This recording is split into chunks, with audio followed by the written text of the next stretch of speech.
북한 군수공장의 견습공들은 매일 새벽 5시에 일어나 12시간 이상 같은 자세로 미세한 부품을 조립합니다. 영하 30도의 혹한에도 난방은 거의 없고 한 달에 옥수수 가루 몇 킬로그램과 소금이 전부인 배급으로 늘 고품에 시달립니다. 의문을 제기하면 사상 검열을 당하니 모두 입을 다물 수밖에 없죠. 어느 날 공장에서 물자 유실 사건이 터졌고 한 노동자가 갑자기 보위부에 끌려갔습니다. 이후 불시에 기숙사 검열이 이루어지고 누군가의 과거가 폭로되며 공포는 더욱 깊어갑니다. 다음은 너희 차례야 라는 속삭임이 공장 곳곳에서 들려오는 순간 3명의 젊은 여성은 목숨을 건 결정을 내립니다. 탈북하자. 지금이 아니면 기회가 없을지도 몰라. 두만강을 건너 중국을 지나 라오스 밀림을 헤치고 태국까지 이들의 생존을 건 여정이 시작됩니다. 저는 혜경입니다. 17살. 북한 양강도에서 군수공장 견습공으로 일하고 있습니다. 지연이와 미호기는 제 유일한 친구들이죠. 우리는 매일 새벽 5시에 일어나 공장으로 향합니다. 겨울이면 영하 30도까지 내려가는 혹한에도 난방은 거의 없습니다.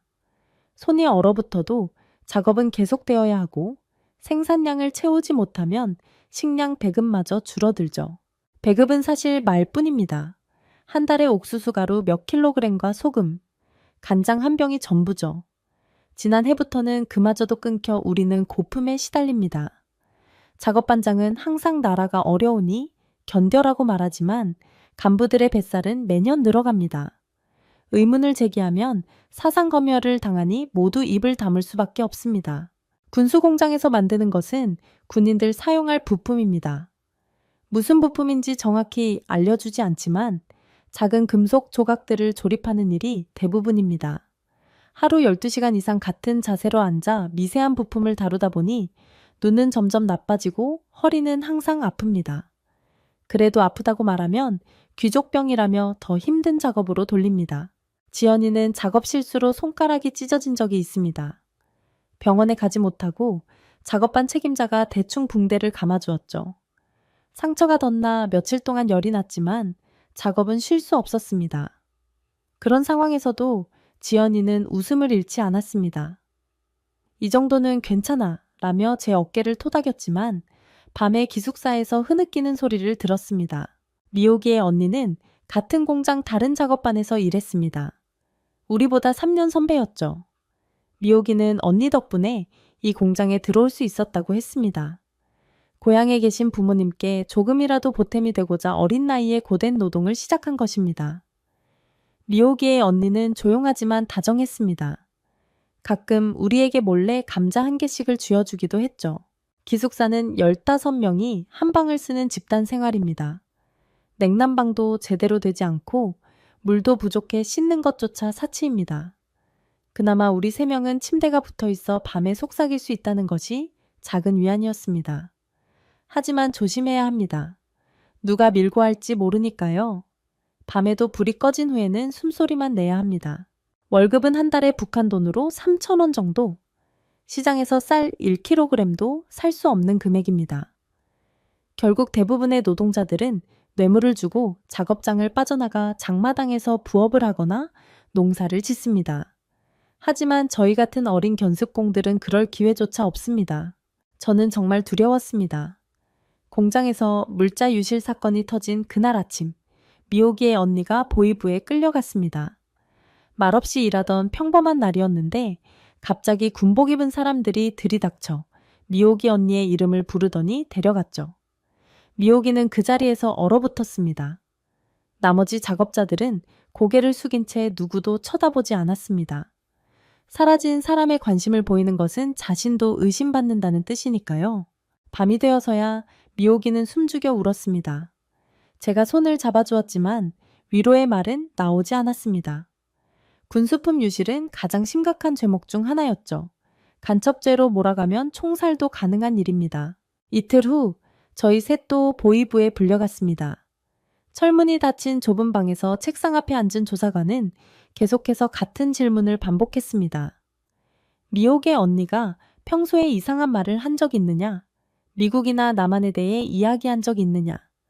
누구와 자주 만났느냐? 저희는 아는 것이 없다고 대답했지만 조사관의 눈빛은 우리를 범죄자처럼 취급했습니다. 10시간 넘게 이어진 조사가 끝났을 때 지연이의 얼굴은 창백했고 미옥이는 눈물조차 말라버린 상태였습니다. 공장으로 돌아오자 주변 사람들이 저희를 피했습니다. 연루 의심자와 접촉하면 자신도 위험해질 수 있기 때문이죠. 밤에는 불시에 기숙사 검열이 이루어졌습니다.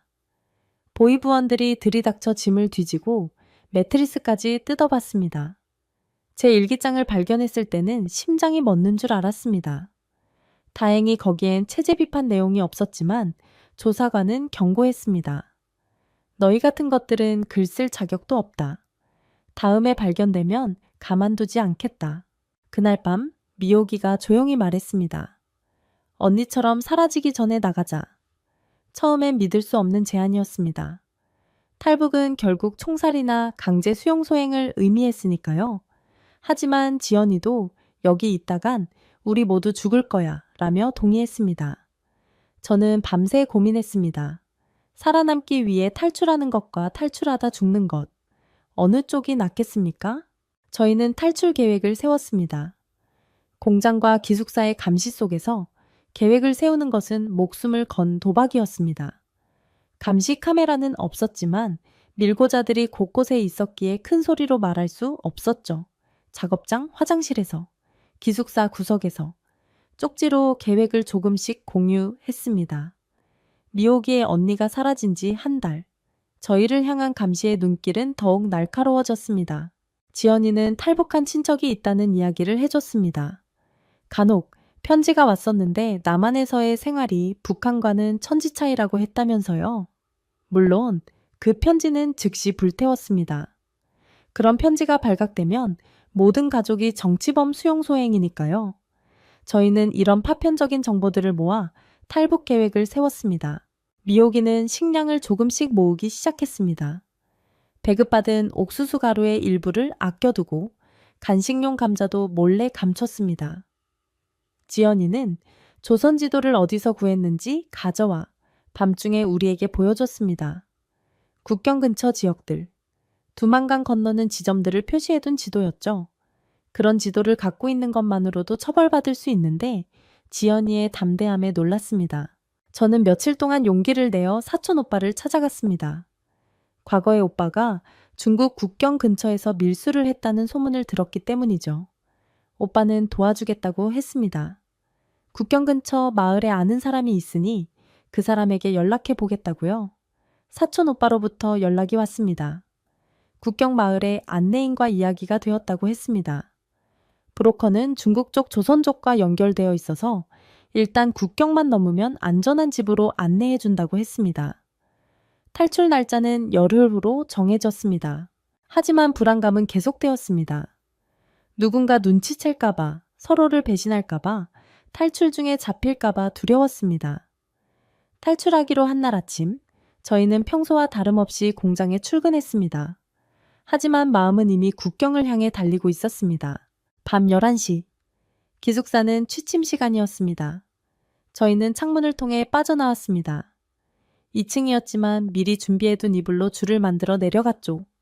공장 담장을 넘는 것이 가장 위험했습니다. 담장 위에는 유리 파편이 박혀 있었고 순찰이 정기적으로 돌았습니다. 저희는 순찰 시간을 파악해 틈새를 노렸고 담장 구석의 낮은 부분을 밟고 넘었습니다. 마을을 빠져나와 어둠 속을 걸었습니다. 달빛만 의지한 채 사촌 오빠가 알려준 방향으로 향했죠. 길이 없는 산길을 몇 시간이나 걸었습니다. 발은 찢어지고 다리는 후들거렸지만 멈출 수 없었습니다. 가끔 멀리서 들리는 개 짖는 소리에 숨을 죽였고 차 헤드라이트가 보이면 풀숲에 엎드렸습니다. 새벽녘에야 사촌 오빠가 말한 마을 근처에 도착했습니다. 오빠와 브로커는 작은 숲속에서 기다리고 있었습니다. 사촌 오빠는 저를 보자마자 안도의 한숨을 내쉬었습니다. 브로커는 40대쯤 된 마른 체격의 남자였는데 말없이 손짓으로 저희를 재촉했습니다. 이제 뒤돌아볼 수 없었습니다. 사촌 오빠와 짧게 인사를 나눈 후 브로커를 따라 국경 방향으로 움직였습니다. 국경 근처에 도착했을 때는 이미 새벽 4시가 넘었습니다. 브로커는 망원경으로 주변을 살폈고 수비대 교대 시간에 맞춰 움직이라고 손짓했습니다. 앞으로 펼쳐진 것은 폭이 30m쯤 되는 두만강이었습니다. 물은 검고 차가웠습니다. 브로커가 접이식 고무보트를 꺼냈고 저희는 그것을 타고 강을 건너기로 했습니다. 보트에 올라탔을 때 공포가 저를 덮쳤습니다. 물살은 생각보다 세고 고무보트는 너무 작고 불안했습니다. 미오기도 떨고 있었고 지연이는 다친 손을 움켜쥐고 있었습니다. 브로커가 조용히 노를 저었고 저희는 숨소리마저 죽이며 강을 건넜습니다. 강 중간쯤 왔을 때 멀리서 손전등 불빛이 보였습니다. 순찰 중인 국경수비대였죠. 브로커는 즉시 노를 멈추고 가만히 있으라고 손짓했습니다.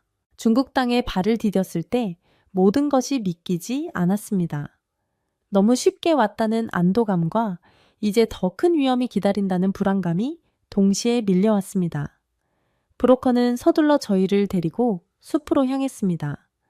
해가 뜨기 전에 안전한 곳으로 가야 한다고 했죠. 저희는 브로커를 따라 산길을 몇 시간 걸었습니다. 해가 뜨자 브로커는 저희를 작은 마을 끝에 있는 집으로 데려갔습니다.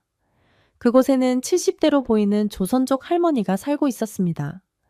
할머니는 저희를 보자마자 빨리 들어오라며 문을 닫았죠. 처음 보는 할머니였지만 북한에서 온 사람들을 많이 도왔다고 했습니다. 브로커는 할머니에게 돈을 건네고는 며칠 후에 다시 오겠다며 떠났습니다. 조선족 할머니의 집은 북한 시골집보다 훨씬 넓고 깨끗했습니다. 전기가 24시간 들어오고 물도 마음껏 쓸 수 있었죠. 할머니는 저희에게 깨끗한 옷을 내주고 뜨거운 밥과 반찬을 차려주었습니다. 북한에서 항상 배고팠던 저희는 음식을 허겁지겁 먹었습니다. 할머니는 안쓰러운 표정으로 저희를 바라보았습니다. 사흘이 지났지만 브로커는 나타나지 않았습니다. 할머니는 점점 불안해했습니다. 중국 공안이 가끔 조선족 마을을 순찰하며 탈북자를 색출한다고 했습니다. 저희처럼 북한 사투리를 쓰고 중국어를 모르는 사람들은 금방 발각될 수 있었죠. 할머니는 저희에게 집 밖으로 나가지 말라고 신신당부했습니다. 할머니는 저희가 더 이상 이곳에 있는 것이 위험하다고 말했습니다. 이웃들이 의심하기 시작했고 마을 입구에는 낯선 차가 서성인다고 했죠.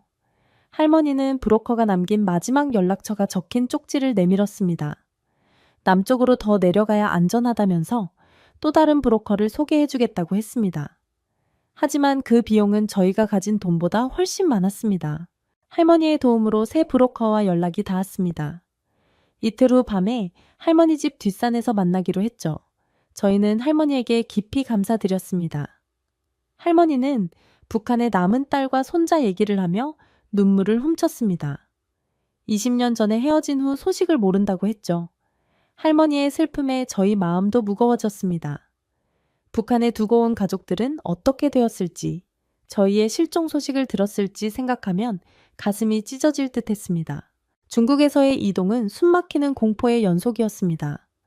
브로커의 트럭은 밤에만 움직였고 낮에는 안전가옥에 숨어 있었습니다.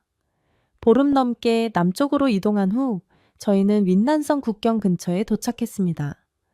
브로커는 이제 라오스를 통해 태국으로 가야 한다고 설명했습니다. 국경을 넘고 밀림을 지나야 했죠. 산속 은신처에서 저희는 또 다른 탈북자들과 합류했습니다. 5명의 사람들이 더 있었고 모두 지쳐 보였습니다. 한 여성은 중국에서 인신매매로 팔려갔다가 탈출했다고 했습니다. 그 이야기를 들으며 저희가 얼마나 운이 좋았는지 깨달았습니다. 탈북 여성들 중 상당수가 중국에서 강제 결혼이나 성매매에 팔린다는 소문은 들었지만 실제 피해자를 만나니 충격이었습니다. 브로커는 국경을 넘기 위해 각자 3,000위안씩 더 내라고 했습니다. 저희는 이미 가진 돈을 다 썼기에 절망했습니다. 그러나 함께 있던 탈북자 중 한 명이 저희 3명의 비용을 대주겠다고 했습니다. 나중에 한국에 가서 갚으면 된다고 했죠. 낯선 사람의 도움에 감사했지만 한편으로는 불안했습니다. 빚을 지는 것이 또 다른 종류의 구속이 될 수도 있으니까요. 마침내 국경을 넘는 날이 왔습니다. 중국과 라오스 국경은 산악지대로 경비가 삼엄하진 않았지만 험한 지형이 위험했습니다. 밤의 좁은 산길을 따라 몇 시간을 걸었고 마침내 국경을 넘었다고 브로커가 알려주었습니다. 라오스 땅에 발을 디디자 중국 공안에게 체포될 위험에서는 벗어났지만 이제 완전히 낯선 열대 밀림을 통과해야 했습니다. 라오스 밀림은 상상 이상으로 험했습니다. 울창한 나무들, 끈적거리는 공기, 밤에는 정체불명의 동물 소리들이 들렸습니다. 브로커는 정해진 길을 따라 걸어야 하고 절대 무리해서 떨어지면 안 된다고 경고했습니다. 밀림에서 길을 잃으면 살아나올 수 없다고 했죠. 첫날부터 어려움이 시작됐습니다. 습도는 80%가 넘었고 땀이 비처럼 쏟아졌습니다. 모기와 벌레들이 달라붙어 몸은 가려움과 물집으로 뒤덮였죠. 식수는 제한되어 있었고 브로커가 주는 하루 한 병의 물로 버텨야 했습니다. 태국 국경을 넘자마자 저희는 태국 국경 수비대에 발각되었습니다. 놀랍게도 이것은 나쁜 소식이 아니었습니다. 브로커는 오히려 태국 경찰에 자수하라고 했었죠. 태국은 북한으로 강제 송환하지 않는 나라로 체포된 탈북자들을 보호해준다고 했기 때문입니다. 저희는 북한에서 왔다고 밝혔고 경찰은 저희를 수용소로 데려갔습니다. 방콕 외곽의 이민자 수용소는 철조망이 쳐진 시설이었습니다. 저희는 수색을 받고 기본적인 인적 사항을 등록했습니다. 경찰은 통역을 통해 저희가 한국으로 가길 원하는지 물었고 저희는 즉시 그렇다고 대답했습니다. 태국은 탈북자들을 한국으로 보내주는 관행이 있다고 했지만 그 과정이 몇 개월 걸릴 수 있다는 이야기도 들었습니다. 수용소 안에 탈북자 방으로 안내받았을 때 저희는 이미 30명 가까운 탈북자들이 있다는 것을 알게 되었습니다. 남녀는 분리되어 있었고 여성 방에는 20명 정도가 생활하고 있었습니다. 바닥에 매트리스가 깔려 있었고 공동 화장실과 세면장이 있었습니다. 북한보다는 훨씬 나은 환경이었지만 자유가 없다는 점은 비슷했습니다. 방에 있던 다른 탈북자들은 저희를 반겨주었습니다. 그들 중 일부는 이미 6개월 넘게 수용소에 있었다고 했습니다. 모두 같은 꿈을 꾸며 기다리는 사람들이었죠. 한국에 가서 새 삶을 시작하겠다는 희망 하나로 버티고 있었습니다. 그들이 자신의 탈북 이야기를 들려줄 때 저희도 자연스럽게 이야기를 나누게 되었습니다. 한 50대 여성은 북한에서 아들이 굶어 죽은 후 탈북을 결심했다고 했습니다. 중국에서 8년간 숨어 살다가 한국행을 결심했다고 하셨죠. 또 다른 20대 남성은 정치범 수용소에 끌려갈 위기에 처해 탈출했다고 했습니다. 저마다의 사연은 달랐지만 북한의 현실을 피해 자유를 찾아온 점은 같았습니다. 수용소에서는 하루가 너무 길게 느껴졌습니다. 아침 7시 기상, 8시 아침 식사. 낮에는 시간을 보낼 것이 없어 방 안에서 이야기를 나누거나 잠을 잤습니다. 한 달에 한 번 한국 대사관 직원이 방문해 인터뷰를 진행했고 저희도 두 번째 방문에서 면담을 받았습니다. 저희가 정말 북한 출신인지 한국에 가려는 이유가 무엇인지 물었습니다. 직원은 한국 정부가 절차를 진행 중이니 참고 기다리라고 말했습니다. 수용소 생활 4개월째. 드디어 저희 차례가 되었습니다. 한국 대사관에서 출국 준비가 완료되었다는 소식을 들었습니다. 며칠 후 방콕으로 이동해 한국행 비행기를 탈 수 있다고 했죠. 저희는 기쁨과 두려움이 교차했습니다. 북한을 떠나 중국, 라오스, 태국을 거쳐 이제 한국으로 간다는 것이 실감나지 않았습니다. 출국 전날 밤 수용소에 남는 탈북자들과 작별 인사를 나누었습니다. 그들도 곧 한국으로 올 것이라고 믿었습니다. 서로 한국에서 만나자고 약속했죠. 저희 3명은 밤새 잠을 이루지 못했습니다. 손을 맞잡고 여기까지 온 것이 기적 같다고 말했습니다. 북한에서의 고통스러운 삶, 필사적인 탈출, 중국에서의 숨막히는 나날들, 라오스 밀림에서의 생사의 갈림길, 그리고 태국 수용소에서의 기다림까지 모든 순간들이 주마등처럼 스쳐 지나갔습니다. 다음날 아침 한국 대사관 직원이 저희를 데리러 왔습니다. 수용소를 떠날 때 마지막으로 뒤돌아보았습니다.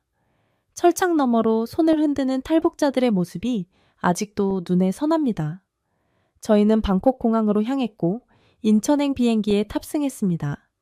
생애 처음 타보는 비행기였고 창밖으로 보이는 구름들이 새 인생으로 가는 길처럼 느껴졌습니다. 인천공항에 도착한 순간 모든 것이 낯설고 눈부셨습니다. 북한에서는 상상도 못했던 거대한 건물들, 화려한 불빛들, 분주히 오가는 수많은 사람들을 보며 압도되었습니다. 공항에서 국가정보원 소속 직원들이 저희를 맞이했고 남한 입국 절차를 밟았습니다.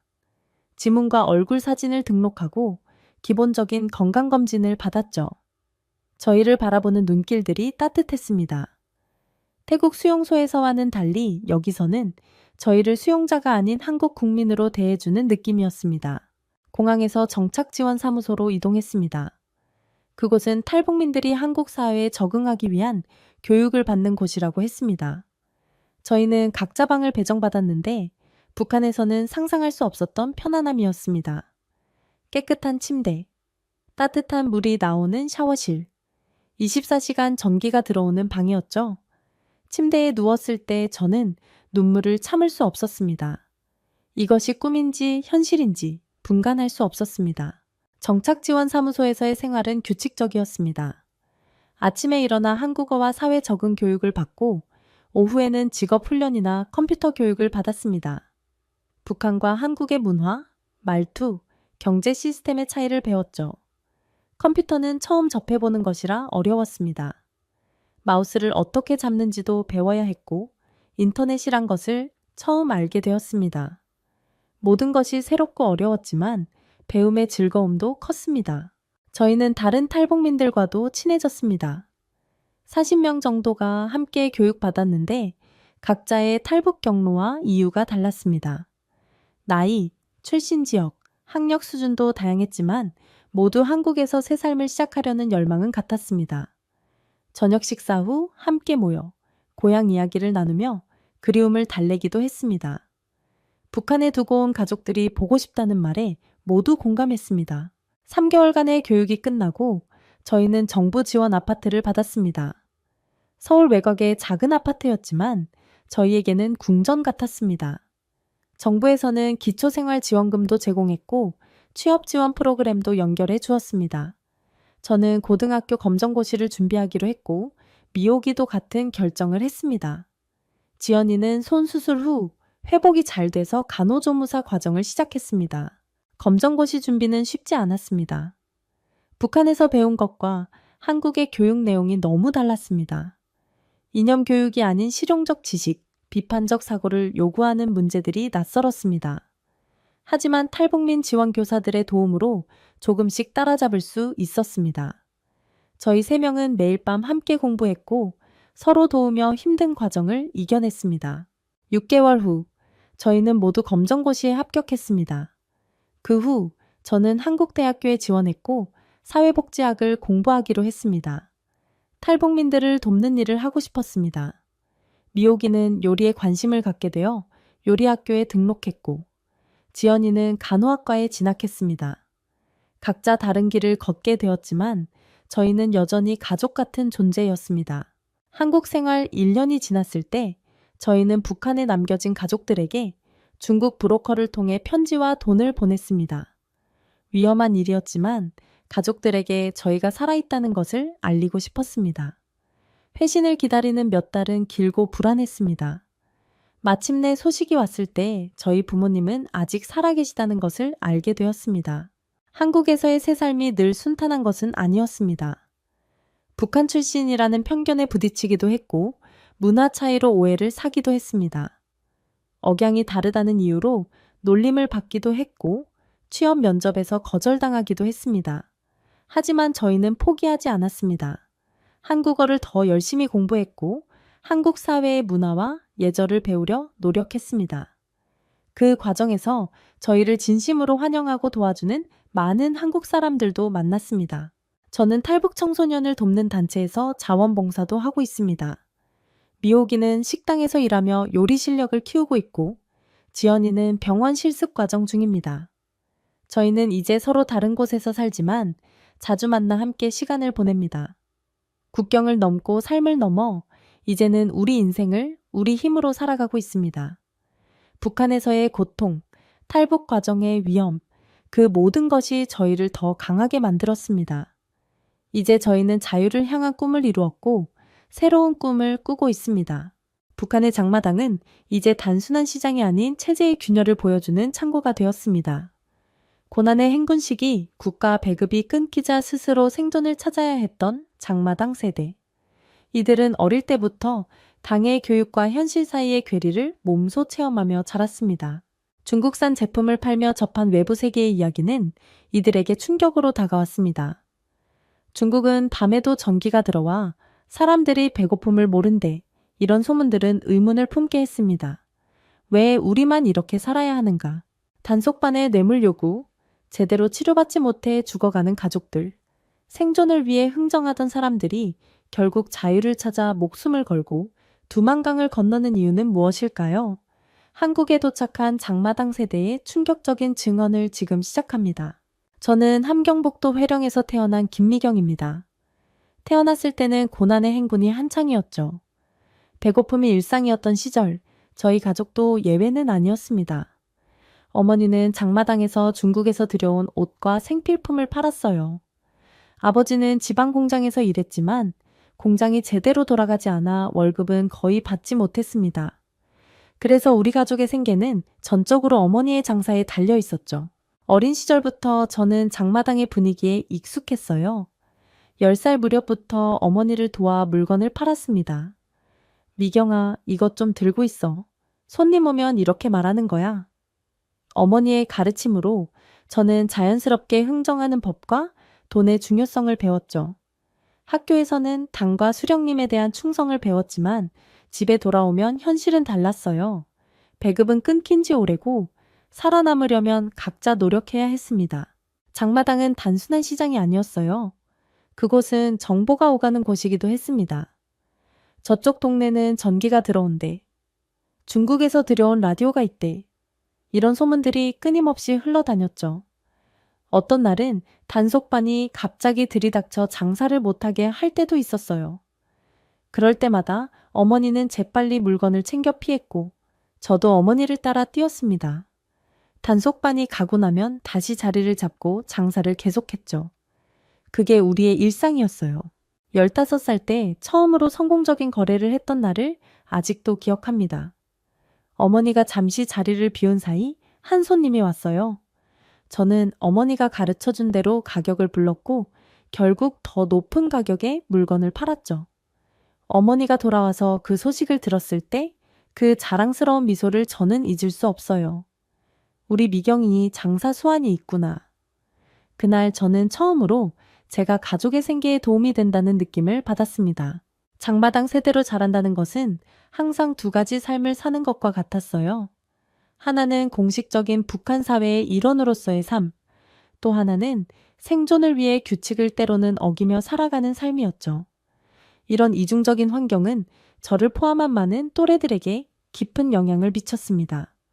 우리는 말과 행동을 조심하는 법, 필요할 때 거짓말을 하는 법, 그리고 무엇보다 자신만을 믿는 법을 배웠어요. 고등학교 시절 저는 이미 장마당의 모든 규칙을 알고 있었습니다. 어떤 물건이 잘 팔리는지, 언제 단속이 심해지는지, 누구에게 뇌물을 줘야 하는지까지요. 어머니는 제가 대학에 가길 바랐지만 우리 가정 형편으로는 불가능했어요. 하지만 현실을 받아들였습니다. 그때 만난 친구 박지영은 저와 비슷한 처지였어요. 지영이도 장마당에서 장사를 했고 우리는 금방 친해졌죠. 미경아, 너는 국가가 우리에게 해준 게 뭐가 있다고 생각해? 어느 날 지영이가 조용히 물었어요. 이런 질문은 위험했습니다. 하지만 장마당 세대인 우리에게는 자연스러운 의문이었죠. 글쎄, 나는 내가 번 돈으로 살고 있는데. 저도 조심스럽게 대답했어요. 우리는 겉으로는 충성을 맹세하면서도 마음속으로는 다른 생각을 품고 있었습니다. 지영이와 저는 장마당에서 만난 사람들로부터 외부 세계에 대한 이야기를 들었어요. 중국에서 물건을 가져오는 상인들이 들려주는 이야기는 마치 동화 같았습니다. 중국은 밤에도 전기가 들어와 사람들이 배고픔을 모른대. 이런 이야기들은 저희에게 충격이었어요. 이게 정말 사실일까요? 우리가 배운 것과는 너무 달랐죠. 겉으로는 당의 지침을 잘 따르는 모범 청년인 척했어요. 생활총화에도 빠짐없이 참석했고 대중집회에서는 큰 소리로 구호를 외쳤습니다. 하지만 속으로는 다른 생각이 가득했죠. 어느 날 지영이가 말했어요. 미경아, 우리 이렇게 살다가 늙어 죽는 거 아닐까? 그 말에 가슴이 찔렸습니다. 정말 그럴지도 모른다는 두려움이 들었어요. 장마당에서는 다양한 사람들을 만났습니다. 어떤 이들은 북한 체제를 비난했고 어떤 이들은 여전히 충성을 다짐했어요. 저는 그 사이에서 갈팡질팡했죠. 뭐가 옳은지 알 수 없었습니다. 다만 확실한 건 제가 돈을 벌어야 가족이 살 수 있다는 사실이었어요. 한 번은 장마당에서 심각한 갈등을 목격했습니다. 한 여성이 단속반에게 붙잡혔는데 그녀는 격렬하게 저항했어요. 이거밖에 없어요. 이걸 팔아야 아이들이 먹을 수 있다고요. 그녀의 절규가 아직도 귓가에 맴돌아요. 단속반은 결국 그녀의 물건을 모두 압수했고 그녀는 바닥에 주저앉아 울었습니다. 그날 밤 저는 생각했어요. 이게 정말 우리가 살아야 할 방식일까? 시간이 지날수록 저는 북한 사회의 모순을 더 명확히 보게 됐습니다. 학교에서 배운 이상과 현실의 괴리가 너무 컸어요. 당은 우리 모두가 평등하다고 가르쳤지만 실제로는 계층이 뚜렷했죠. 돈 있는 사람들은 법을 피해갈 수 있었고 없는 사람들은 억울함을 참아야 했습니다. 지영이와 저는 자주 미래에 대해 이야기했어요. 나중에 결혼하면 어떤 남자를 만나고 싶어? 지영이가 물었죠. 돈 많이 버는 사람이면 좋겠어. 아니면 최소한 배급이 잘 나오는 직장에 다니는 사람이라도. 제 대답이었어요. 사랑보다 현실적인 조건이 중요했습니다. 그게 장마당 세대의 현실이었죠. 어느 날 지영이가 흥분해서 저에게 왔어요. 미경아, 내 사촌이 중국으로 시집갔대. 거기서 잘 살고 있대. 지영이의 눈은 반짝였지만 저는 불안했습니다. 중국으로 시집 간다는 건 위험한 일이었어요. 잘못하면 인신매매 피해자가 될 수도 있다고 들었거든요. 하지만 그런 위험에도 불구하고 많은 북한 여성들이 그 길을 택했습니다. 그만큼 북한에서의 삶이 절망적이었던 거죠. 장마당에서의 경험이 쌓이면서 저는 점점 더 장사 수완을 발휘하게 됐어요. 처음에는 단순히 어머니를 도와 물건을 팔았지만 점차 제가 직접 장사를 하기 시작했습니다. 중국 국경 지역의 거래처를 통해 상품을 들여와 판매했죠. 특히 화장품과 의류는 이윤이 좋았어요. 북한 여성들도 예뻐지고 싶은 마음은 같으니까요. 저 물건은 얼마예요? 어느 날 한 여성 손님이 물었어요. 5만 원입니다. 하지만 언니에게는 특별히 4만 원에 드릴게요. 제가 답했죠. 흥정은 장마당의 필수 요소였습니다. 그 여성은 잠시 고민하더니 결국 물건을 샀어요. 이런 작은 성공들이 모여 제 자신감을 키웠습니다. 하지만 장마당 활동이 늘어날수록 단속반의 눈에 더 자주 띄게 됐어요. 특히 단속반원 김대위는 저를 유독 자주 괴롭혔습니다. 장사가 잘 되나 보네. 그런데 허가증은 있어? 그의 말투에는 항상 위협이 숨어 있었죠. 처음에는 뇌물로 해결했어요. 조금의 돈을 주면 그날은 넘어갔습니다. 그러나 시간이 지날수록 김대위의 요구는 점점 커졌어요. 이번엔 좀 더 줘야겠는데 그의 욕심은 끝이 없었죠. 뇌물을 주는 일이 부담스러워졌지만 장사를 계속하기 위해서는 어쩔 수 없었습니다. 이런 상황을 겪으면서 저는 북한 사회의 부패와 불공정함을 더 강하게 느꼈어요. 장마당에서 일하다 보니 다양한 정보도 접할 수 있었습니다. 중국에서 들어온 DVD를 통해 외부 세계의 모습을 조금씩 보게 됐어요. 물론 이건 매우 위험한 일이었죠. 발각되면 정치범 수용소에 갈 수도 있었으니까요. 하지만 호기심을 억누를 수 없었습니다. 외부 세계는 저희가 배운 것과 너무 달랐어요. 한 번은 단속반에게 거의 잡힐 뻔했습니다. 갑자기 단속이 시작됐고 모두가 도망치는 혼란 속에서 제 물건 대부분을 버려야 했어요. 그날 저는 많은 손해를 봤죠. 집에 돌아와 울면서 어머니에게 말했어요. 이렇게 살아야 하나요? 왜 우리는 이렇게 고생해야 하죠? 어머니는 저를 꼭 안아주셨습니다. 미경아, 살아남는 게 중요한 거야. 우리는 강해야 해. 장마당에서는 생존을 위한 치열한 경쟁이 벌어졌어요. 같은 물건을 파는 사람들끼리의 경쟁도 있었고 단속반과의 숨바꼭질도 있었죠. 이런 과정에서 저는 빠르게 성장했습니다. 눈치도 좋아졌고 사람 보는 안목도 생겼어요. 누가 진짜 살 의향이 있는지, 누가 그냥 가격만 알아보는지 한눈에 알 수 있었죠. 어느 날 장마당에서 한 젊은 여성이 무너지듯 쓰러졌어요. 사람들이 모여들었고 그녀가 며칠째 굶었다는 사실이 밝혀졌습니다. 저는 제가 가진 음식을 나눠주었어요. 그녀의 감사한 눈빛이 지금도 생생합니다. 그날 저는 생각했어요. 이게 우리의 현실이다. 국가는 우리를 책임져 주지 않았고 우리는 서로 의지할 수밖에 없었죠. 밤에는 종종 단전이 돼서 아무것도 볼 수 없었어요. 그럴 때면 어둠 속에서 생각에 잠겼습니다. 이게 정말 제가 원하는 삶일까요? 어떻게 하면 더 나은 삶을 살 수 있을까? 이런 질문들이 계속 머릿속을 맴돌았어요. 답을 찾기 어려웠지만 한 가지는 확실했습니다. 현재의 삶보다는 더 나은 무언가가 있을 거라는 희망이었죠. 장마당에서 번 돈으로 저희 가족은 그럭저럭 살아갈 수 있었어요. 하지만 그것만으로는 부족했습니다. 저는 더 많은 것을 원했어요. 자유롭게 말하고 생각하고 살아갈 수 있는 세상을 꿈꿨죠. 그런 세상이 정말 존재할까요? 저는 그럴 거라고 믿고 싶었습니다. 어머니가 갑자기 심각한 폐렴에 걸렸을 때 저희 가족은 큰 위기를 맞았어요. 병원에 갔지만 약이 없다고 했습니다. 돈을 내면 약을 구할 수 있을지도 모릅니다. 의사의 말에 저는 가진 돈을 모두 썼지만 그마저도 충분하지 않았죠.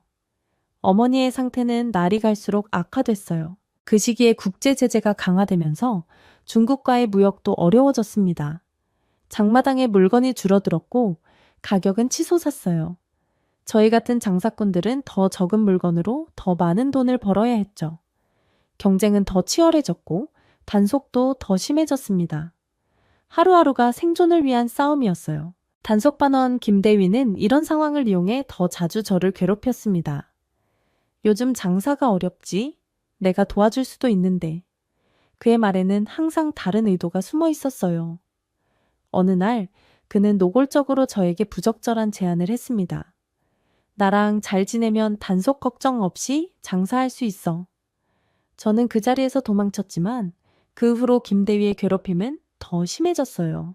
어머니의 병세가 악화되는 동안 저는 어머니에게 필요한 약을 구하기 위해 안간힘을 썼습니다. 장마당에서 만난 한 노인으로부터 중국산 약을 구할 수 있다는 말을 들었어요. 하지만 그 가격은 저희 가족의 몇 달치 생활비와 맞먹었죠. 저는 밤낮 없이 일했지만 필요한 돈을 모으기는 너무 어려웠습니다. 이 시기에 친구 지영이가 중국으로 결혼한다는 소식을 들었어요. 미경아, 나 중국 사람이랑 결혼하기로 했어. 지영이의 말에 저는 충격을 받았습니다. 인신매매일 가능성이 높았지만 지영이는 이미 결심한 것 같았어요. 여기보단 나을 거야. 적어도 굶지는 않겠지. 지영이의 말에 가슴이 아팠습니다. 얼마 후 지영이는 중국 국경을 넘었고 그 후로 소식이 끊겼어요. 소문에 의하면 지영이는 인신매매 피해자가 되었다고 했습니다. 이 소식을 들었을 때 저는 한동안 밤에 잠을 이루지 못했어요. 어머니의 상태는 점점 더 나빠졌습니다. 구한 약도 효과가 없었어요. 미경아, 미안하다. 엄마가 더 오래 함께 있어주지 못해서. 어머니의 말에 저는 울음을 참을 수 없었어요. 아니에요, 어머니. 반드시 나아질 거예요. 하지만 저조차도 그 말을 믿지 못했습니다. 어느 날 밤 어머니는 저의 손을 꼭 잡으셨어요. 미경아, 너는 더 나은 삶을 살아야 해. 이곳을 떠나는 것도 생각해봐. 어머니의 말에 저는 놀랐습니다. 북한을 떠난다는 건 상상조차 해본 적 없었어요. 그건 너무 위험하고 불가능한 일처럼 느껴졌죠. 하지만 어머니의 말씀은 제 마음 한켠에 자리 잡았습니다. 결국 어머니는 적절한 치료를 받지 못한 채 돌아가셨어요. 장례를 치르면서 저는 깊은 슬픔에 잠겼습니다. 어머니는 제게 모든 것을 주셨지만 저는 어머니의 병을 고칠 수 없었어요. 그때 처음으로 북한이라는 나라가 미워졌습니다. 왜 이렇게 기본적인 의료조차 받을 수 없는 걸까요? 왜 우리는 이렇게 살아야 하는 걸까요? 어머니의 장례 후 저는 깊은 절망에 빠졌어요. 더 이상 북한에 남아있을 이유가 없다고 느꼈습니다. 아버지는 이미 몇 년 전에 돌아가셨고 남은 가족도 없었어요. 저는 어머니의 마지막 말씀을 떠올렸습니다. 이곳을 떠나는 것도 생각해봐. 그때부터 저는 탈북에 대해 진지하게 생각하기 시작했어요. 어머니의 죽음 후 저는 깊은 슬픔에 잠겼습니다. 집은 텅 비어 있었고 무엇보다 제 마음이 비어 있었어요. 장마당에 나가는 것조차 힘들었죠. 하지만 살아가기 위해서는 계속해서 장사를 해야 했습니다. 그러면서도 머릿속에는 계속 어머니의 마지막 말씀이 맴돌았어요. 이곳을 떠나는 것도 생각해봐. 처음에는 탈북이 불가능한 꿈처럼 느껴졌습니다. 너무 위험했고 계획을 세우는 것조차 쉽지 않았어요. 하지만 장마당에서 물건을 사러 온 한 여성으로부터 중요한 정보를 듣게 됐죠. 그녀는 조용히 말했어요. 중국 쪽에 친척이 있어요? 내가 아는 사람이 도와줄 수도 있어요. 처음에는 함정인지 의심했지만 여러 번 만나면서 그녀가 진심이라는 것을 알게 됐습니다. 그 여성의 이름은 선영이었어요. 선영의 사촌이 이미 탈북에 성공해 한국에 정착했다고 했습니다. 그쪽에서 연락이 왔어요. 도움을 줄 수 있대요. 선영이의 말에 제 심장은 빠르게 뛰었어요. 정말 가능한 일일까요? 너무 위험하지 않을까요? 하지만 북한에 남아있는 것보다 더 나쁠 순 없을 것 같았습니다. 탈북을 결심하기까지만은 고민이 있었어요. 실패하면 정치범 수용 소행이었고 최악의 경우 죽음을 맞을 수도 있었죠. 하지만 지금 이대로 살아간다면 어떨까요? 김대휘 같은 사람들에게 계속 시달리며 굶주림과 두려움 속에서 살아가야 했습니다. 그건 살아있는 것이지 진짜 삶이 아니었어요. 결심을 굳히고 나서 저는 선영이를 통해 브로커를 만났습니다. 그는 매우 조심스러웠어요. 말을 조심해. 여기선 벽에도 귀가 있어. 브로커는 탈북 비용으로 상당한 돈을 요구했습니다. 저는 장마당에서 번 돈과 어머니가 남긴 금반지를 모두 내놓았어요. 그것만으로는 부족했지만 브로커는 나머지는 중국에 도착한 후 일을 해서 갚으면 된다고 했습니다. 의심스러웠지만 다른 선택지가 없었어요. 탈북 준비를 하면서 가장 어려웠던 건 마음의 준비였습니다. 고향을 떠난다는 건 모든 것을 버리는 것과 같았어요. 어머니의 무덤도 더 이상 찾을 수 없게 될 거였고 친구들과도 영원히 이별해야 했죠. 그럼에도 불구하고 저는 더 나은 삶을 위해 이 모든 것을 감수하기로 했습니다. 탈북 전날 밤 저는 어머니의 무덤을 찾았어요. 어머니, 저 이제 가야 해요. 더 나은 곳에서 살게요. 어머니가 바라시던 대로요. 눈물이 멈추지 않았습니다. 이게 마지막 작별 인사가 될 거라는 걸 알았기 때문이죠. 무덤 앞에 작은 꽃을 놓고 돌아섰어요. 뒤돌아보지 않으려 했지만 결국 한 번 더 어머니의 무덤을 바라봤습니다. 그 모습을 마음에 새기고 싶었어요. 집으로 돌아와 짐을 챙겼습니다. 많은 것을 가져갈 수 없었어요. 필요한 옷 몇 벌과 약간의 식량, 그리고 어머니의 사진 한 장이 전부였죠. 사진을 가져가는 것은 위험했지만 저는 그 위험을 감수했어요. 어머니의 얼굴이 잊히는 것이 더 두려웠으니까요. 밤새 잠을 이루지 못했습니다. 내일이면 모든 것이 달라질 거라는 생각에 두려움과 기대가 교차했어요. 탈북에 성공할 수 있을까? 중국에서는 어떤 삶이 기다리고 있을까? 그리고 언젠가 진짜 자유를 찾을 수 있을까? 이런 질문들로 머릿속이 가득 찼죠. 브로커와 만난 곳은 인적이 드문 장마당 뒷골목이었습니다. 그는 짧게 지시했어요. 내 뒤를 따라와. 말은 하지 마. 저는 조용히 고개를 끄덕였죠. 그날부터 며칠 동안 저희는 국경 지역으로 이동했습니다. 직접적인 경로가 아닌 우회로를 택했어요. 단속을 피하기 위해서였죠. 국경 마을에 도착하니 다른 탈북자들이 모여 있었습니다. 모두 3명이었어요. 한 젊은 여성과 중년 부부였죠. 그들의 눈에도 저와 같은 두려움과 결연한 의지가 보였습니다. 우리는 말없이 서로를 바라봤어요. 같은 운명을 건 사람들이라는 연대감이 있었죠.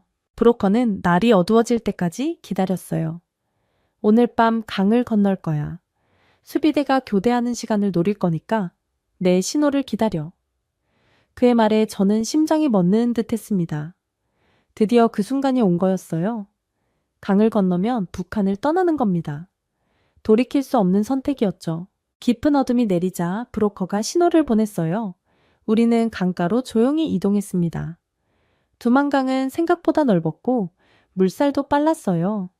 브로커가 말했죠. 이 부분은 수심이 얕아. 걸어서 건널 수 있어. 하지만 조심해. 소리내지 말고 빠르게 움직여. 저는 떨리는 다리로 강물에 발을 디뎠습니다. 얼음처럼 차가웠어요. 4월이었지만 북한의 밤은 여전히 춥습니다. 강을 건너는 동안 제 심장은 터질 듯이 뛰었어요. 물은 점점 깊어져 허리까지 차올랐고 강한 물살에 몸이 휩쓸릴 뻔했습니다. 앞서 가던 젊은 여성이 미끄러져 소리를 냈을 때 모두 얼어붙었어요. 멀리서 총소리가 들렸습니다.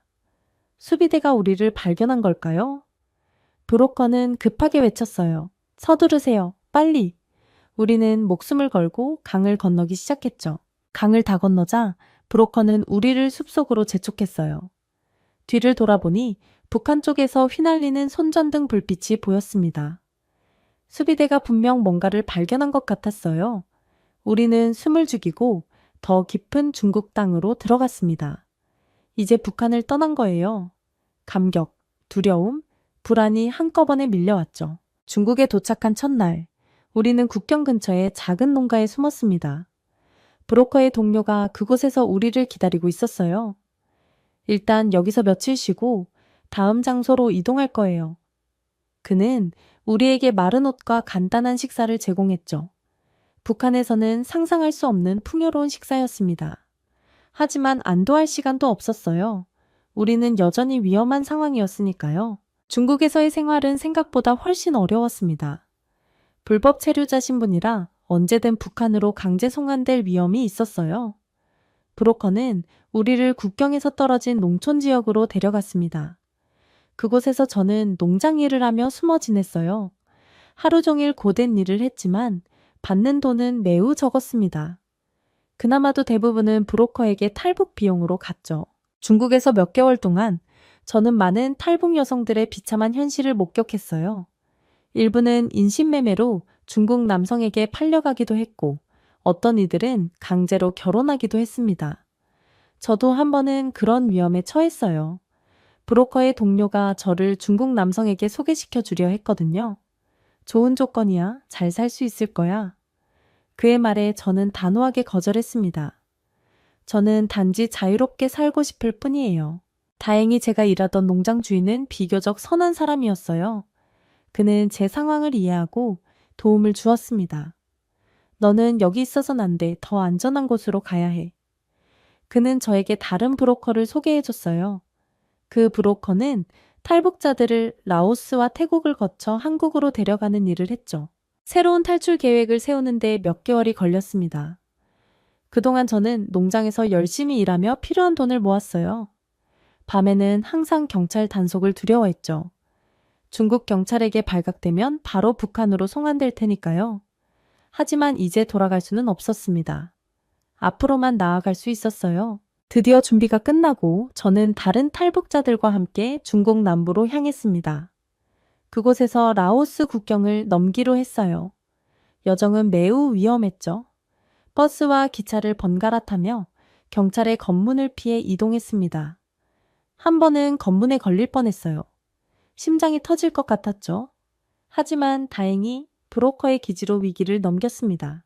라오스 국경을 넘는 것은 두만강을 건너는 것보다 더 어려웠어요. 정글을 통과해야 했고 독사나 야생동물의 위험도 있었습니다. 한 탈북자가 뱀에 물려 고열에 시달리기도 했어요. 그를 두고 갈 수는 없었죠. 모두가 번갈아 그를 업고 가며 힘겹게 국경을 넘었습니다. 라오스에 도착한 후에도 안심할 수 없었어요. 여전히 북한으로 송환될 위험이 있었거든요. 우리는 태국 국경을 향해 계속 이동했습니다. 태국에 도착하면 유엔 난민기구의 보호를 받을 수 있다고 들었어요. 그것만이 저희의 희망이었죠. 마침내 태국에 도착했을 때 여기까지 오는데 거의 1년이 걸렸습니다. 많은 위험과 고난을 겪었지만 이제 자유에 한 걸음 더 가까워졌다는 느낌이 들었어요. 태국 경찰에 자수한 후 저희는 난민 캠프로 이송됐습니다. 그곳에서 한국 대사관에 망명을 신청했죠. 태국의 난민 캠프에서 약 3개월을 보낸 후 저는 드디어 한국행 비행기에 올랐습니다. 비행기 창문 밖으로 구름 위의 세상을 보며 이 모든 것이 꿈인지 현실인지 분간이 안 됐어요. 제가 정말 자유를 향해 가고 있는 건가요? 마음 한편에는 여전히 두려움이 있었습니다. 낯선 나라에서 어떻게 살아갈 수 있을까요? 인천공항에 도착했을 때 저는 눈물을 참을 수 없었어요. 공항의 규모와 화려함은 북한에서는 상상도 할 수 없는 것이었습니다.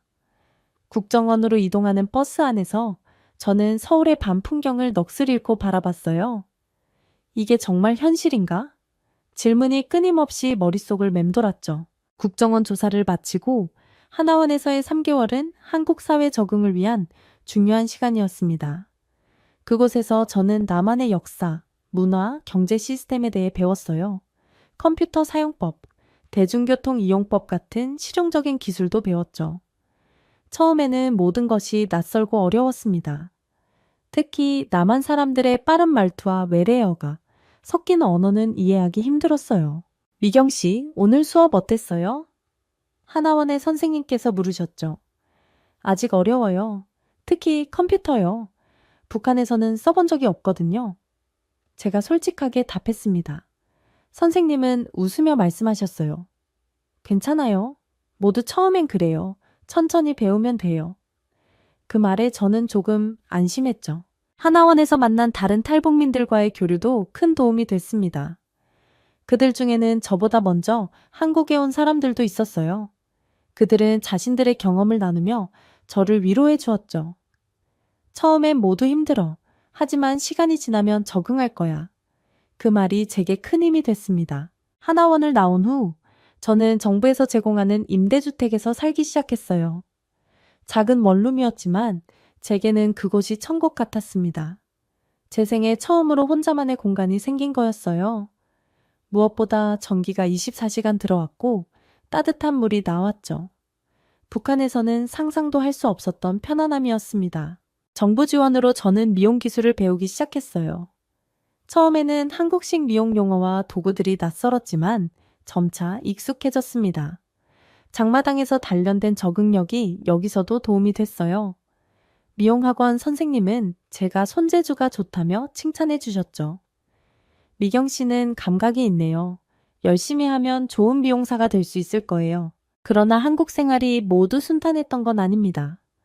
저의 북한 억양 때문에 종종 차별을 경험하기도 했어요. 한 번은 가게에서 물건을 사려는데 점원이 제 말투를 듣고 이상한 눈으로 쳐다봤죠. 어디서 오셨어요? 그의 질문에 저는 어떻게 대답해야 할지 몰랐습니다. 북한에서 왔다고 말하면 어떤 반응이 돌아올지 두려웠어요. 하지만 시간이 지날수록 저는 조금씩 한국 생활에 적응해 갔습니다. 미용 기술을 배우면서 만난 친구들 덕분에 적응할 수 있었어요.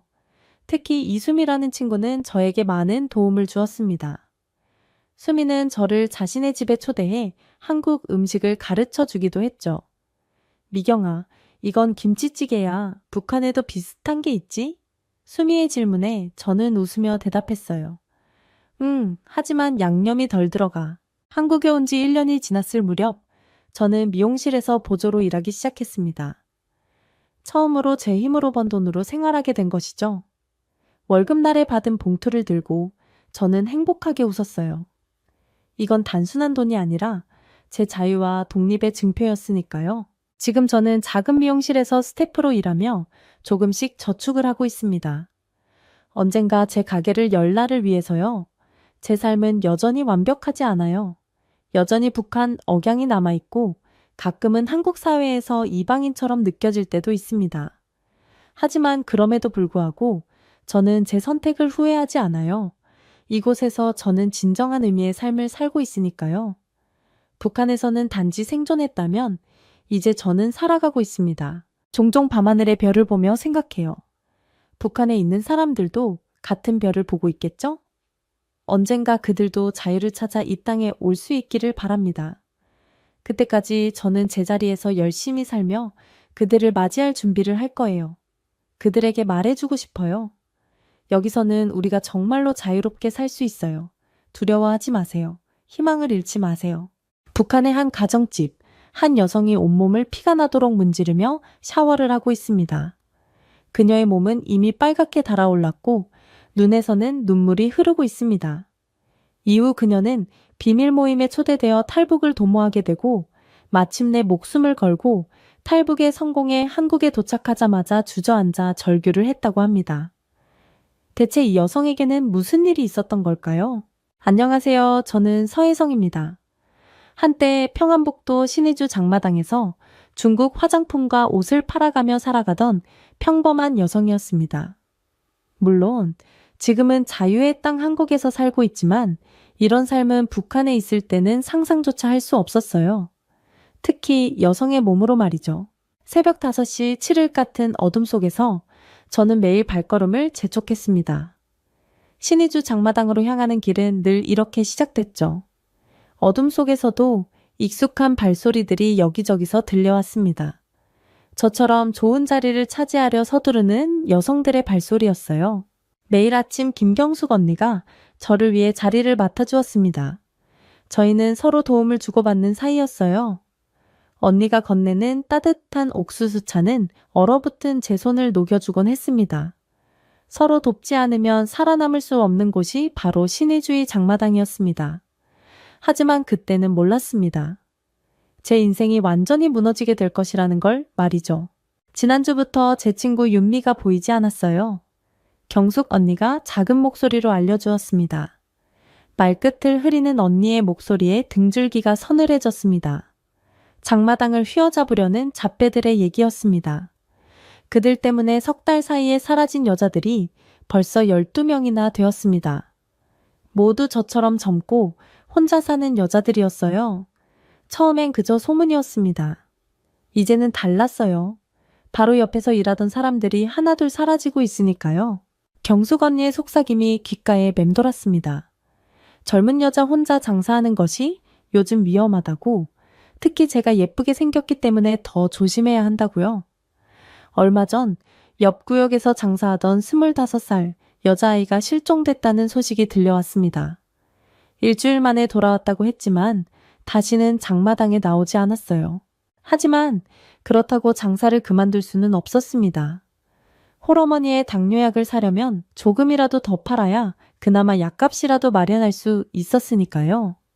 어머니의 병세는 날로 악화되었고 중국산 약이 아니면 치료가 힘들었어요. 그렇게 해가 저물어갈 무렵 저는 특별히 늦게까지 장사를 해야 했습니다. 중국에서 막 들여온 고급 화장품이 있었기 때문이죠. 팔지 못하면 또 굶어야 하기에 두려웠지만 더 장사를 이어가기로 했어요. 본전은 건져야 했으니까요. 마지막 손님이 떠나고 이제 그만 정리할까 생각하며 짐을 싸기 시작했어요. 그리고 그때였습니다. 등 뒤에서 들리는 발소리에 심장이 덜컥 내려앉았어요. 보이부 완장을 찬 남자들이 나타났습니다. 뭔가 이상했어요. 보이부가 아닌 것이 분명했고 제가 재빨리 도망치려는 순간 누군가 제 팔을 거칠게 잡아챘습니다. 인적 드문 골목으로 끌려가는 순간 온몸이 얼어붙었어요. 그날 밤 저는 3명의 남자들에게 인간 이하의 대우를 받았습니다. 제 인생에서 가장 끔찍한 밤이었어요. 제 존재 자체가 부정당하는 느낌이었습니다. 찢어진 옷가지를 부둥켜 안고 저는 한참을 움직이지 못했습니다. 온몸이 얼어붙은 듯 했고 정신은 혼미했어요. 겨우 몸을 일으켜 집으로 향했지만 다리가 자꾸만 휘청거렸습니다. 그 사건 이후 저는 일주일째 똑같은 악몽에 시달렸습니다. 한밤중에 눈을 뜨면 그날의 기억이 생생하게 떠올랐습니다. 거친 숨소리, 차가운 시멘트 바닥, 찢어지는 옷자락. 이불을 덮어도 떨림이 멈추지 않았어요. 매일 밤 뜨거운 물로 몸을 씻었지만 그들의 손길은 지워지지 않는 것 같았습니다. 피부가 벗겨질 때까지 문지르고 또 문지르면 때밀이 수건에 피가 묻어나와도 멈출 수 없었어요. 거울 속의 멍자국은 조금씩 옅어졌지만 마음의 상처는 더 깊어만 갔습니다. 그렇게 방 안에서만 지내다 보니 쌀이 떨어졌어요. 며칠을 굶었습니다. 배고픔보다 더 무서운 건 밖으로 나가야 한다는 생각이었어요. 하지만 더는 버틸 수 없었습니다. 어머니의 병세는 점점 악화되었습니다. 당뇨 합병증으로 다리가 붓고 시력이 흐려졌어요. 약이 떨어진 지 사흘째였습니다. 어머니는 아무 말씀도 하지 않으셨지만 고통스러운 표정을 감추지 못하셨어요. 제가 왜 장마당에 나가지 않는지 물으셨을 때 단속이 심해서 잠시 쉬어야 한다고 거짓말을 했습니다. 어머니께 진실을 말할 수 없었어요. 결국 저는 새벽녘 아무도 없을 시간을 골라 근처 시장으로 향했습니다. 다리가 떨려 제대로 걸을 수 없었어요. 모든 그림자, 모든 발소리가 그날 밤의 공포를 떠올리게 했습니다. 마침내 시장에 도착했을 때 제 얼굴은 땀으로 범벅이 되어 있었어요. 쌀을 사려고 하는데 한 아주머니가 제 얼굴이 많이 상했다고 말했습니다. 그 목소리에는 이상한 따뜻함이 있었습니다. 그 목소리에 저도 모르게 눈물을 흘리자 아주머니는 자신도 비슷한 일을 겪었다고 말했어요. 그리고 저와 같은 사람들이 더 있으니 함께 만나보지 않겠냐고 제안했습니다. 처음엔 거절했어요. 누구도 믿을 수 없었으니까요. 하지만 아주머니는 포기하지 않았습니다. 매일 아침 제가 사는 집 앞에 쌀과 반찬을 두고 갔어요. 문 밖에 놓인 음식을 보며 얼마나 울었는지 모릅니다. 그 시기에 유일한 위안은 리민이었습니다. 어느 날 저녁, 조심스럽게 제 집 창문을 두드렸어요. 제가 왜 오지 않느냐고 걱정했다고 말했습니다. 처음에는 문을 열어주지 않았어요. 하지만 리민의 진심 어린 목소리에 마음이 흔들렸습니다. 문을 열었을 때 리민의 얼굴에는 충격이 번졌어요. 제 얼굴에 멍 자국, 부은 눈, 헝클어진 머리카락을 보고 말을 잇지 못했습니다. 그제서야 저는 무너졌어요. 어떤 일이 있었는지, 그들이 어떻게 저를 대했는지 모든 것을 토해냈습니다. 리민은 여기서 나가자고 했습니다. 중국으로 가면 안전하다고요. 하지만 저는 고개를 저었어요. 어머니를 두고 어떻게 갈 수 있겠습니까? 리미는 어머니도 함께 데려갈 방법을 찾겠다고 약속했지만 저는 확신할 수 없었습니다. 탈북의 위험성을 잘 알았어요. 게다가 어머니의 건강 상태로는 국경을 넘는 것이 불가능했습니다. 리미는 이해해야 한다며 그저 제가 안전하기를 바란다고 말했어요. 그리고 일주일에 한 번씩 약을 가져오겠다고 약속했습니다. 리민의 따뜻한 마음이 처음으로 제게 작은 희망을 주었어요. 마침내 일주일이 지나고 저는 아주머니를 따라 나섰습니다. 낡은 주택 깊숙한 곳, 평범한 집 지하실에서 그들을 만났어요. 5명의 여성들이 둘러앉아 있었습니다. 젊은 여자도 있었고 나이든 여자도 있었어요. 하지만 그들의 눈빛은 모두 같았습니다. 제가 겪은 고통을 아는 눈빛이었어요. 모두가 자신을 친 언니처럼 생각하라고 했습니다. 그 말에 눈물이 차올랐어요. 그들은 각자의 이야기를 나누기 시작했습니다. 청진 장마당에서 온 여성, 해산에서 작년에 일을 겪은 여성. 한 사람 한 사람의 이야기를 들으며 눈물이 흘렀어요. 저만 당한 일이 아니었습니다. 곳곳에서 수많은 여성들이 같은 고통을 겪고 있었어요. 그리고 그날 저는 처음으로 마음을 열 수 있었습니다. 처음으로 모든 것을 이야기할 수 있었어요. 30쯤 되어 보이는 정희라는 여성이 이대로 당하고만 있을 수 없다며 함께 보이부에 가자고 했습니다.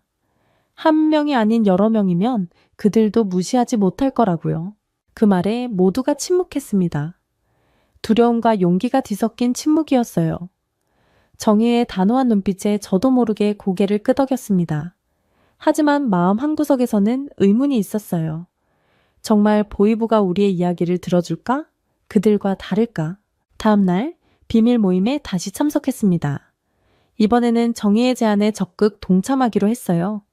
우리는 준비했습니다. 각자의 피해 일시와 장소, 가해자의 특징을 기록했어요. 저는 특별한 재능이 있었습니다. 어릴 때부터 그림을 잘 그렸어요. 제가 본 가해자들의 얼굴을 정확히 그려냈습니다. 특히 그들 중 리더처럼 행동하던 눈 밑에 점이 있는 남자의 얼굴은 잊을 수 없었어요. 그의 얼굴을 종기에 옮기는 동안 손이 떨렸지만 끝까지 그려냈습니다. 모임에서 만난 여성들과 더 친해졌어요. 서로의 아픔을 나누면서 조금씩 치유되는 느낌이었습니다. 특히 정희는 제게 큰 힘이 되었어요. 정희는 한때 교사였지만 비슷한 일을 당한 후 모든 것을 잃었다고 했습니다. 하지만 그 어두운 시간을 견뎌내고 이제는 다른 여성들을 돕고 있었어요.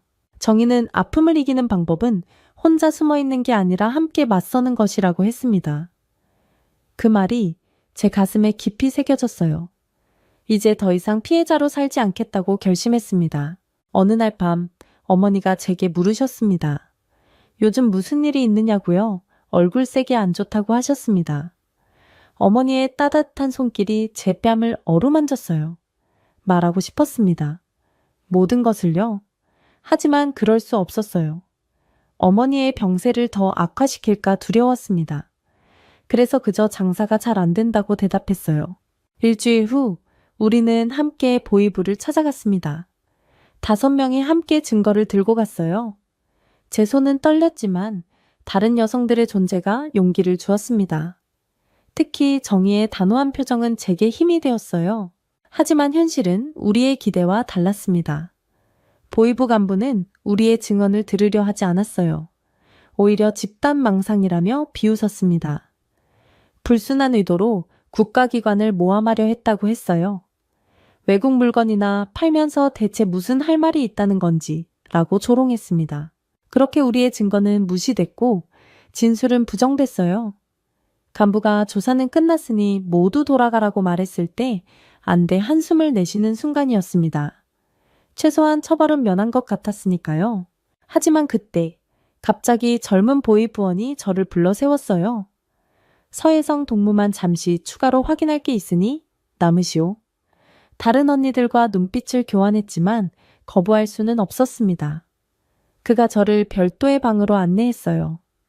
다정한 목소리로 말하는 그가 차를 건넸습니다. 자신은 제 말을 믿는다며 좀 더 자세히 말해주면 도움이 될 것 같다고요. 순간 처음으로 누군가가 제 말을 들어준다는 생각에 경계가 풀렸습니다.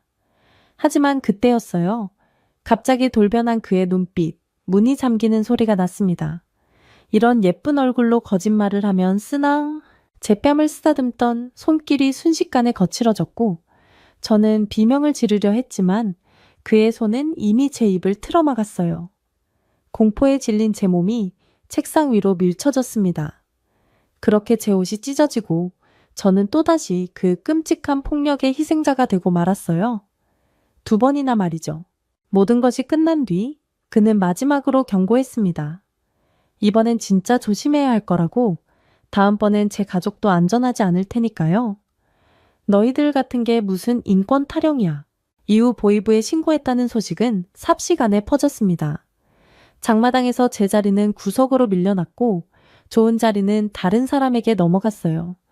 지나가는 사람들의 수군거림이 들렸습니다. 저 여자 때문에 단속이 더 심해졌다. 자업자득이지 뭐. 손님들도 하나둘 발길을 돌렸어요. 집에 돌아와 거울을 보았습니다. 멍자국은 거의 사라졌지만 눈빛은 점점 더 초점을 잃어가고 있었어요. 매일 밤 악몽에 시달리고 낮에는 사람들의 차가운 시선을 견뎌야 했습니다. 이제는 장마당에 나가는 것조차 두려워졌어요. 그렇게 혼자 남은 방 안에서 저는 매일 밤 흐느꼈습니다. 정의를 찾으려다가 오히려 더 깊은 나락으로 떨어진 것만 같았어요. 이제 더는 버틸 수 없을 것 같았습니다. 매일 아침 눈을 뜨는 것조차 고통이었어요. 창문 너머로 보이는 신의 주의 하늘은 여전히 그대로인데 제 세상은 완전히 무너져 버렸습니다. 어쩌면 이대로 사라지는 게 나을지도 모르겠다는 생각이 들었어요. 그래서 저는 결국 결심했습니다. 세상에서 사라져 버리기로요. 저는 곧바로 일주일 전부터 모아둔 수면제를 꺼내 들었습니다. 이제는 정말 지쳤으니까요. 매일 밤 끔찍한 기억들과 싸우다 지칠 대로 지쳤고 더는 버틸 힘도 남아있지 않았어요. 창밖은 어둠이 깊어가고 있었습니다. 수면제를 먹기 전 어머니께 마지막 편지를 써야겠다고 생각했어요. 떨리는 손으로 연필을 잡았습니다. 사랑하는 어머니께 죄송합니다. 불효녀인 제가 이런 선택을 하게 되어 정말 죄송해요. 하지만 더는 견딜 수가 없습니다. 매일 밤 악몽에 시달리고 깨어있는 순간에도 공포가 저를 놓아주지 않아요. 이제는 숨 쉬는 것조차 힘이 듭니다. 페니 종이 위에서 멈췄습니다. 그동안 있었던 일들을 어떻게 설명해야 할지. 제가 당한 폭력, 보이부에서의 끔찍한 일, 그 이후의 고립과 절망. 어머니는 이해하실 수 있을까요? 편지를 쓰다 보니 눈물이 흘러내렸어요. 잉크가 번졌습니다. 수면제를 들어올리는 손이 떨렸어요. 이제는 정말 끝이구나. 마지막으로 한 번만 더 거울을 보고 싶었습니다. 그런데 그때였어요. 갑작스러운 노크 소리에 손이 멈췄습니다. 정희의 목소리였어요. 정희와 다른 언니들의 목소리가 들렸습니다. 피해자 모임에서 만났던 언니들이었어요. 하지만 문을 열 수는 없었습니다. 저는 이미 결심한 상태였으니까요.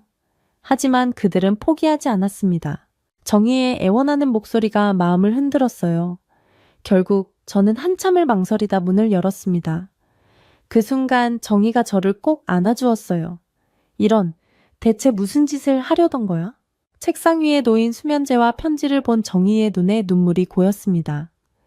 정희는 수면제를 치웠고 다른 언니들은 저를 안아주었어요. 그들의 따뜻한 손길에 저도 모르게 흐느끼기 시작했습니다. 정희는 제게 다른 선택지가 있다고 했습니다. 바로 탈북이었어요. 이 지옥 같은 곳을 벗어나는 것이었습니다. 순간 숨이 멎는 것 같았어요. 그 위험한 선택을 하자는 거였습니다. 정희는 이미 루트도 알아봤고 중국의 브로커와 연락이 닿은 상태라고 했어요. 비용도 어느 정도 모아두었고 우리 셋이서 함께 가면 더 안전할 거라고 했습니다. 하지만 망설이는 제게 경숙 언니가 말했어요. 여기 남아서 죽기보다는 낫지 않냐고. 적어도 희망이라도 있지 않느냐고요. 그 말에 고개를 들어보니 모두의 눈에 결연한 의지가 서려 있었습니다. 그리고 그날 밤 우리는 밤새 이야기를 나눴어요. 탈북 계획, 준비해야 할 것들, 위험성, 모든 것을 꼼꼼히 따져보았습니다. 새벽이 되어서야 결심이 섰어요. 죽음을 무릅쓰고 자유를 찾아 나서기로 했습니다. 그것이 제 삶의 가장 큰 전환점이 될 줄은 그때는 몰랐어요. 하지만 그 전에 해야 할 일이 하나 있었습니다. 바로 어머니였어요. 결국 저는 어머니께 모든 걸 털어놓기로 했습니다. 어머니 앞에 무릎을 꿇고 앉았을 때 제 심장은 터질 듯이 뛰었어요. 어머니는 제 얼굴에 멍자국을 보자마자 눈물을 흘리셨습니다. 제가 그동안 겪었던 일들을 하나하나 이야기하는 동안 어머니의 손이 떨리고 있었어요. 어머니는 저를 꼭 안아주셨습니다. 그리고 제 입에서 나온 말은 스스로도 믿기지 않았어요. 어머니도 함께 가자고, 우리 모두 이곳을 떠나자고 했습니다. 어머니는 처음에 놀라셨어요. 그렇게 위험한 일에 대해 섣불리 결정할 수 없다고 하셨습니다. 하지만 저는 간절히 설득했어요. 이곳에서는 더 이상 제가 안전하지 않다고, 우리 모두 새로운 삶을 찾아야 한다고요. 어머니는 결국 고개를 끄덕이셨습니다. 그렇게 우리는 새로운 이야기를 나눴어요. 날이 밝아올 무렵 어머니가 마침내 결정을 내리셨습니다. 우리 모두 함께 가자고요. 이후 저는 곧바로 리민에게 연락했어요. 리민은 예상대로 탈북을 돕겠다고 했습니다. 하지만 비용 문제가 있었어요. 5명이 되니 브로커 비용이 크게 늘어났습니다. 1인당 2만 달러, 총 10만 달러가 필요했어요. 턱없이 부족한 금액이었지만 어머니의 친척들이 도와주기로 했습니다. 한 달 뒤, 드디어 모든 준비가 끝났어요. 출발 전날 밤, 저는 마지막으로 집을 둘러보았습니다. 제가 자라온 곳, 부모님의 추억이 가득한 곳. 다음날 새벽 2시 저희는 두만강 근처에 숲속에 웅크리고 앉아 있었어요. 리민의 말대로 국경 경비대가 교대하는 시간을 기다리고 있었습니다. 살을 내는 듯한 한겨울 바람이 불어왔지만 지금은 추위도 느끼지 못했어요. 곧 건너야 할 강물을 바라보며 저도 모르게 어머니의 손을 꼭 잡았습니다. 리민이 작은 목소리로 준비됐는지 물었어요. 우리 5명은 서로를 바라보며 고개를 끄덕였습니다. 경숙 언니가 떨리는 손으로 작은 가방을 어깨에 메고 정희는 마지막으로 주위를 살폈습니다. 리민의 신호와 함께 우리는 조심스레 강변으로 내려갔습니다. 달빛에 반사된 강물이 시커멓게 흐르고 있었어요. 빨리 움직여야 했습니다. 15분 안에 건너지 못하면 위험했어요. 우리는 강물로 들어섰습니다. 차가운 물이 발목을 적셨을 때 숨이 턱 막혔어요. 겨울 두만강은 얼음장 같이 차가웠습니다. 서로 손을 꼭 잡으라는 리민의 말에 우리는 손에 손을 마주 잡았어요. 그렇게 기적처럼 중국 땅에 도착했을 때 우리는 말 한마디 할 수 없었어요. 이후 저희는 리민이 말했던 조선족 마을로 향했어요.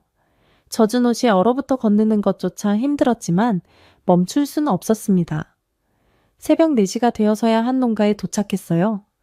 나이든 조선족 할머니가 우리를 맞이했습니다. 저희는 사흘을 그곳에서 숨어 지냈어요. 할머니는 우리에게 따뜻한 음식과 옷을 주셨습니다. 하지만 편히 쉴 수는 없었어요. 인신매매단이 근처를 자주 돌아다닌다는 할머니의 경고에 늘 긴장한 채로 지내야 했습니다. 결국 우리는 다시 길을 나섰어요. 공안을 피해 밤에만 이동했습니다. 낮에는 숲속에 숨어 지내며 먹을 것을 구했고 밤이면 리민이 알려준 경로를 따라 남쪽으로 향했어요. 라오스 국경에 도착했을 때 새로운 시련이 시작됐어요. 울창한 정글은 또 다른 위험으로 가득했습니다. 밤마다 들리는 뱀의 쉬쉬 소리, 전갈의 위협, 숨 막히는 더위. 매 순간이 생존과의 싸움이었어요. 한 달 반의 정글 생활 끝에 마침내 태국 국경 마을이 보였습니다. 하지만 그때 어머니가 쓰러지셨어요. 고열로 의식이 혼미해지는 거였습니다. 언니들과 제가 번갈아 업으며 마을까지 겨우 걸어갔어요. 마을 입구에서 더는 걸을 수 없었습니다. 우리 모두 탈진 상태였어요. 태국 경찰이 우리를 발견했을 때 저는 겨우 한마디를 할 수 있었습니다. 난민입니다. 도와주세요. 경찰서에서 처음으로 편히 쉴 수 있었어요. 의사가 와서 어머니의 열을 내려주었고 우리에게 따뜻한 음식과 깨끗한 옷을 주었습니다. 처음으로, 정말 처음으로 안전하다고 느꼈어요. 병원 침대에 누워있는 어머니의 손을 잡고 저는 울음을 터뜨렸습니다. 창밖으로 태국의 새벽이 밝아오고 있었습니다. 두만강을 건넌 그날 밤부터 여기까지 우리가 걸어온 길이 주마등처럼 스쳐 지나갔어요. 이제 우리는 자유의 땅에 도착했지만 아직 마음의 절반은 먼 곳에 남아 있었습니다. 그리고 마침내 인천공항에 도착한 순간 숨이 멎는 것만 같았습니다. 하늘로 치솟은 유리천장, 반짝이는 대리석 바닥, 깨끗한 공기. 마치 영화 속 한 장면처럼 비현실적이었어요. 마치 다른 별나라 같았습니다. 화장실에 들어갔을 때는 어머니와 함께 한참을 멍하니 서 있었어요. 반짝이는 거울, 자동으로 물이 나오는 세면대, 끝없이 나오는 휴지. 어머니는 우리가 지금 꿈을 꾸고 있는 건 아닌지 떨리는 목소리로 물으셨습니다. 국정원으로 향하는 차 안에서는 두려움이 밀려왔습니다. 북한의 보위부가 떠올랐거든요. 차가운 신문실, 고함치는 조사관들, 책상을 내리치는 소리. 하지만 조사실 문이 열리자마자 받은 충격은 평생 잊지 못할 거예요. 고생 많으셨다며 따뜻한 커피 한 잔을 권하는 부드러운 목소리에 고개를 들어보니 여성 조사관이 따뜻한 미소를 짓고 있었습니다. 순간 현실감이 사라졌어요. 테이블 위에는 과자와 물도 놓여 있었습니다. 이게 정말 조사실이 맞나 혼란스러웠지만 낯선 편안함이 온몸을 감쌌어요. 조사는 마치 대화를 나누듯 진행됐습니다. 제 이야기에 고개를 끄덕이는 조사관들, 폭력도, 고성도, 협박도 없었어요. 처음으로 제 이야기를, 제 아픔을 누군가가 진심으로 들어주는 것 같았습니다. 하나원 가는 날 가슴이 터질 것만 같았어요. 차창 밖으로 보이는 풍경이 마치 영화의 한 장면 같았습니다. 하나원에 도착해서 본 건 호텔 같은 방이었어요. 침대, 책상, 옷장, 모든 것이 새 것이었습니다. 이게 다 우리를 위한 거냐며 침대에 앉아있는 게 죄송할 정도로 깨끗했습니다. 하나원에서의 교육은 충격의 연속이었어요. 컴퓨터실에 들어갔을 때는 숨이 막힐 것 같았습니다. 한 사람당 한 대씩 컴퓨터가 있다니 북한에서는 과학자들도 쉽게 만질 수 없는 것이었는데요. 더 놀라운 건 따로 있었어요. 홀로 거리를 걷는 여성들이었습니다. 당당하게 걷는 직장 여성들, 친구들과 웃으며 걸어가는 여학생들, 조깅하는 여성들까지. 그들의 얼굴에는 두려움이라곤 찾아볼 수 없었어요. 북한에서는 해가 지면 여자들은 집 밖으로 나오지도 못했는데 이곳의 여성들은 마치 낮과 밤에 구분 없이 자유로워 보였습니다. 카페에서 아르바이트를 시작한 저는 점차 새로운 삶에 적응해 갔습니다. 그리고 탈북자 지원 단체에 가입해 자원봉사를 하며 자신과 같은 경험을 한 여성들을 돕는 일을 시작했어요. 저는 법학을 공부하기 시작했습니다. 북한 여성 인권을 위한 활동가의 길을 걷기로 결심했어요. 어느 날 카페에 온 손님이 제가 그린 두만강 그림을 보고 감탄하며 그 이야기를 듣고 싶다고 했습니다. 그는 미술치료사로 제게 그림을 통해 자신의 경험을 치유하고 다른 탈북 여성들도 돕자고 제안했어요. 그렇게 저는 꽃잎 같은 발걸음이라는 치유 프로그램을 시작했습니다. 북한에 남겨진 여성들을 기억하고 그들의 목소리가 되기 위해 새로운 여정을 시작했어요. 저의 발걸음이 앞으로 가는 길에 꽃잎을 뿌리는 것처럼 북한의 많은 여성들에게도 그 꽃잎이 닿기를 바랍니다. 우리의 발걸음이 모여 꽃길이 되는 그날까지 오늘도 한 걸음 내딛습니다.